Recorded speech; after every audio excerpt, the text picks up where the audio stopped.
আসসালামু আলাইকুম রহমতুল্লাহি বারাকাতুহ। সম্মানিত সুধী, আশা করি আলহামদুলিল্লাহ আপনারা সবাই ভালো আছেন।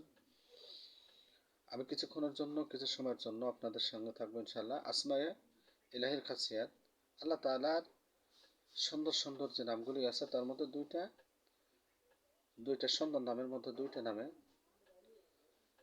সংক্ষিপ্তভাবে তার ফজিলত সম্পর্কে আমরা জানবো ইনশাআল্লাহ। সংক্ষিপ্ত সেটা হচ্ছে সর্বপ্রথম শুরুতেই আল্লাহ।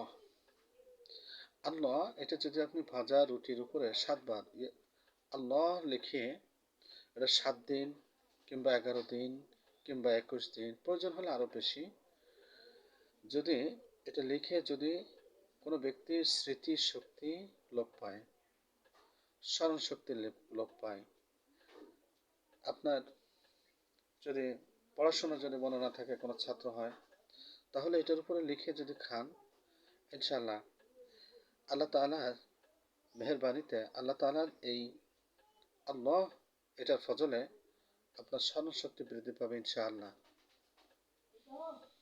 দ্বিতীয় নম্বর হচ্ছে, যদি কারোর পাঁজর, সিনা, কোমর অথবা মাথা ব্যথা হয়, তাহলে আপনি অন্য এক ব্যক্তির অজু করে ব্যথার স্থানে কালি ব্যতীত শাহাদত আঙ্গুলি, অর্থাৎ আপনার শাহাদত আঙ্গুল, যেটাকে আমরা এই শাহাদত আঙ্গুলটা বলি, এই শাহাদত আঙ্গুল দ্বারা ওই ব্যথার স্থানে আল্লাহ এটা 7 বার লেখেন। এভাবে আপনি যদি দিনে 7 বার যদি এটা লেখেন, আল্লাহ তাআলার মেহেরবানিতে আপনার ব্যথা উপশম হবে ইনশাআল্লাহ।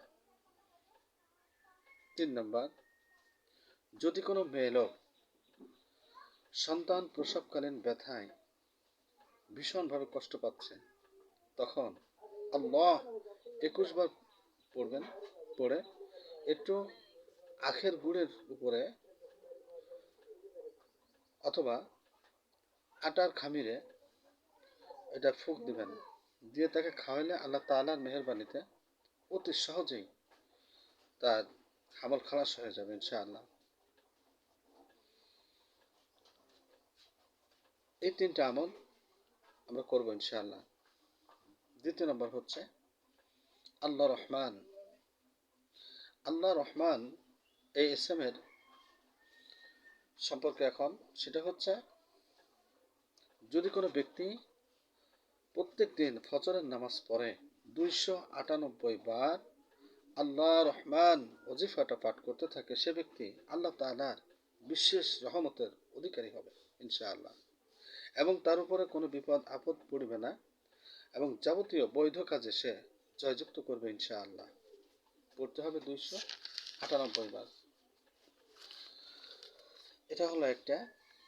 আরেকটা হচ্ছে, যদি কোনো ব্যক্তি ফজরের সুন্নাত ও ফরজের মধ্যে সুন্নাত নামাজ পড়ার পরে সে ফরজের আগে কোনো দুরারোগ্য ব্যক্তির শিয়রের দাঁড়াইয়া 121 বার আল্লাহ এবং আল্লাহ রহমান এটা পাঠ করে, তাহলে আল্লাহ তাআলার মেহেরবানিতে তার রোগ, বিশেষ কঠিন রোগ হইলেও 7 দিনের মধ্যে ইনশাআল্লাহ সে আরোগ্য লাভ করবে।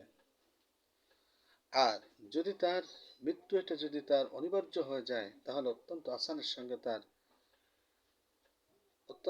সঙ্গে তার মউত এটা হবে। আল্লাহ তাআলা আমাদের আল্লাহ পাক রব্বুল আলামিনের এই আসমাউল হোসনার 2টা ইসমের আমল করার তৌফিক এবং সঠিকভাবে একাগ্র চিত্তে একনিষ্ঠভাবে করার তৌফিক এনায়েত করুন, এবং এর ফজিলত আমাদের জন্য এনায়েত করুন। সম্মানিত সুধী, আমরা জানি এবং অন্যকে জানার সুযোগ করে দিই, বেশি বেশি শেয়ার করবেন ইনশাআল্লাহ। আসসালামু আলাইকুম ওয়া রাহমাতুল্লাহি ওয়া বারাকাতুহু।